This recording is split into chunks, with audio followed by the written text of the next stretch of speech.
spouse's entitled friend is destroying our home, with my mother's medical procedure looming, expecting to be catered to and draining us emotionally. My spouse's childhood friend announced a year ago that they were coming to our country and intended to stay with us.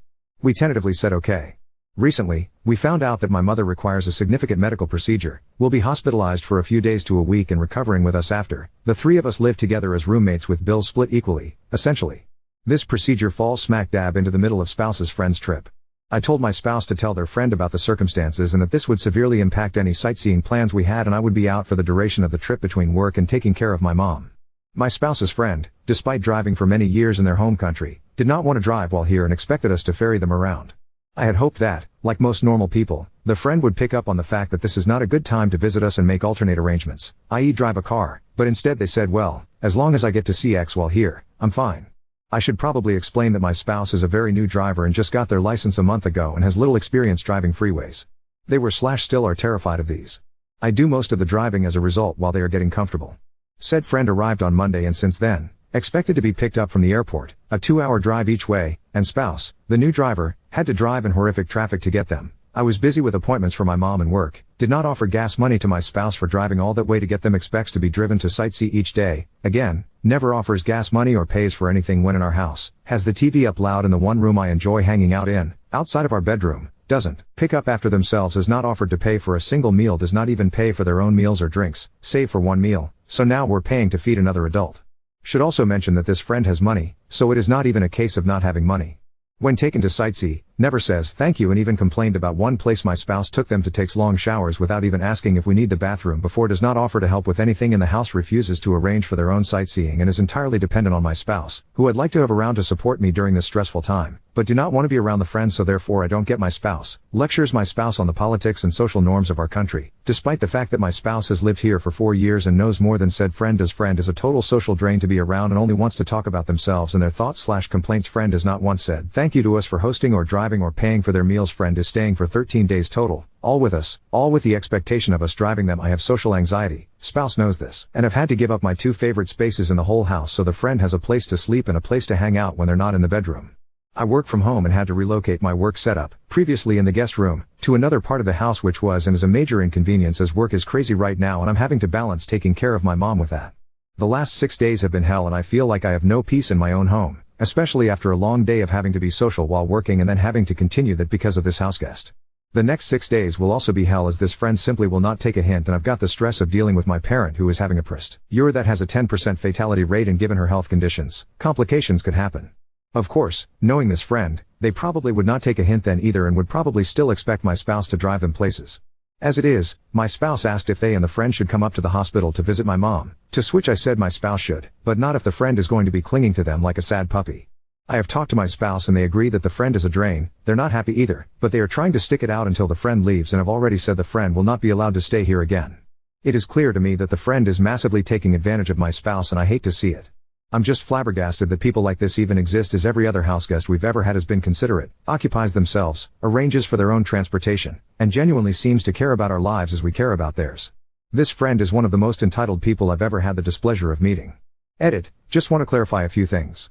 1. I am not paying for anything for the friend, I put my foot down. My spouse is paying from his own funds too. I told my spouse that I thought their friend should make an alternate arrangement after I found out about my mom's procedure, and that I was in no place mentally or emotionally to have someone staying with us. 3. I told my spouse that at the very least, friend needs to drive themselves, not put all that burden on spouse, and I really need my spouse to be there to support me at the hospital. I did try to cancel this friend coming here, but it fell on deaf ears. Edit 2. Thank you everyone for your responses and tough love. It gave me the courage to finally stand up for myself in this situation rather than just shutting up and taking it. My spouse now better understands how they screwed up and how to fix it. We have a plan to move forward. Update 1. When we finally talked later that day, I told spouse that I was getting a hotel room 5 minutes from the hospital and would be staying there until I felt comfortable in my own home. If that was several days, so be it. They asked if I was doing it to avoid them. I said no, I was simply done with the stress of the situation and did not care to be around the friend. By the next morning, I think they finally realized the gravity of the situation and just how upset I was. They offered to help the friend to fly home sooner. I said, why is the only option you driving them everywhere or them having to fly home? Are they that incapable that they cannot get a hotel and their own transportation?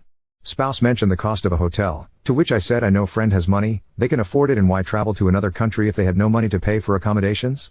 I told spouse that until friend is gone, I am staying at a hotel down the road from the hospital. I told spouse that I felt incredibly hurt and angry that I was not the priority in an extremely stressful time in my life, that spouse did not listen when I told them to tell the friend to make other plans than staying with us, that in trying to keep us both happy spouse deeply hurt me, their partner in life. I told spouse that they were not there for me when I needed them the most and could not be as long as they were catering to the friend. Spouse revealed they felt backed into a corner with the friend and like they had to keep us both happy. They also revealed the friend is known for sometimes having tantrums if they don't get their way. I was never told about this until now. Spouse said they'd talk to the friend about leaving, but still proceeded to drive them all day yesterday out of obligation. Spouse has told me how worried they are about me, but the fact it took this much talk to get them to realize their mistakes, well, I don't know. My mom's surgery yesterday was successful, but it was stressful and ran longer than planned. I was alone in the waiting room as my siblings are all out of state. It was hard, but I am relieved my mom is recovering well.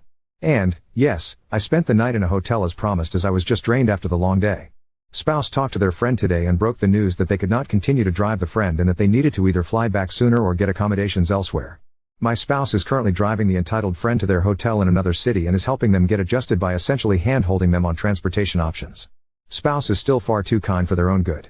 Friend has yet to say thanks or contribute anything financially for all of the things spouse has done. Spouse said now the friend will be gone so you can be happy. I do not know if he meant this to guilt trip me, but it kind of felt that way. Except I'm not happy. I'm still disappointed it even took this much for my spouse to do the right thing. I am still angry and hurt.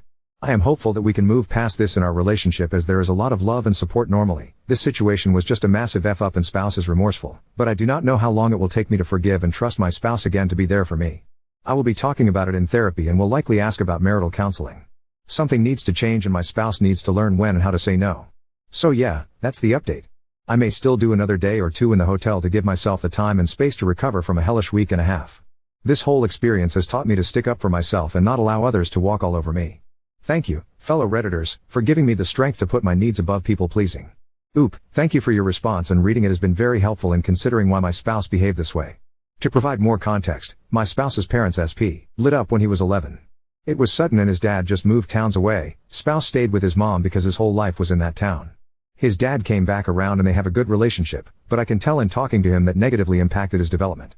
My spouse has admitted that he was very angry around these years and rather than reacting with anger, he learned to just not.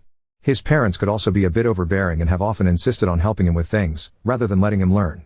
They are good people, but it is easy to tell, as someone who also experienced some childhood trauma, that had a negative impact on him. My spouse learned from an early age to be meek, humble and to put others' needs above his. Some people, like this friend, have exploited it. When spouse and I first met, I had not yet gone to therapy. I was probably at my lowest point emotionally and reacted out of anxiety. There were times where I did not talk to my spouse out of frustration, mostly at us being long distance for longer than planned, and the silence was hard on him. When I started therapy, I worked through a lot of things and realized how unhealthy my avoidance behavior was and that I needed to communicate better. It was and still is a hard habit to break, but I work hard at it every day because I never want to hurt my spouse again. I have suggested to my spouse before that he should consider therapy to resolve these things from his childhood, but he has refused and doesn't find it necessary. You are spot on about my spouse internalizing that this is just how the friend is. My spouse has literally said those words to me. The saddest thing a few days ago was I asked if friend had even thanked him. He was like yeah, so I was like what did he say? Oh, he told me since I drove so much, I didn't have to go out and get dinner for us today. I was like, that's not a thank you. A thank you would have been, thank you for doing all this driving, I really appreciate it, I want to give you money toward gas and dinner is on me tonight. It is sad to me how low my spouse's standards are for treatment from friends. I would never manipulate my spouse because I love and care about them. I constantly thank him for everything he does for me and our family. I make an effort to do kind acts for him. When he was afraid of driving and had just come here, I drove him an hour each way to work 5 days a week. I stopped asking him for money towards some of the household expenses because I could see he was financially struggling and as the breadwinner, I did not want that, even when he insisted on it. I have paid for vacations for us because I love him. When he was homesick, I found a way for us to go back to his country to see his family even though it was financially a struggle at that point. Whenever he has wanted anything, even stuff he himself could not afford, I've given it as gifts to him for special occasions. When he told me he wasn't getting enough sleep and felt tired, I completely changed my night owl ways and went to bed early each night for his benefit. And the list goes on. I aim every day to be a better partner for him because I love him. As far as divorce, I never threatened or even hinted at it. In fact, when my spouse jumped ahead and said something to the effect of I'll leave the house for you if you never want to see me again, I firmly told him I would never do that unless he wants to divorce me, I'm firmly committed to our relationship and moving past this. The thing about my spouse, and I now know it's the trauma talking, is he jumps to conclusions and the worst assumptions. Anytime we've had a disagreement, however small, he offers to sleep on the couch or to leave the house if that's what I want. I have never asked for that. He's even said in the past, you can hit me if you want to, I won't call the police, I deserve it. That broke my heart because I have never, nor would I ever, hit my partner. My grandfather was physically abusive toward my grandma, and that shit is something I would never do nor tolerate in any relationship. I walked away because I was at my most stressed out, emotionally vulnerable spot in years, possibly ever, and I had no support from the person I love and trust the most. I could not deal with it. I have done everything I can to be a safe space for my husband and to reassure him anytime he says things like I'm a bad husband.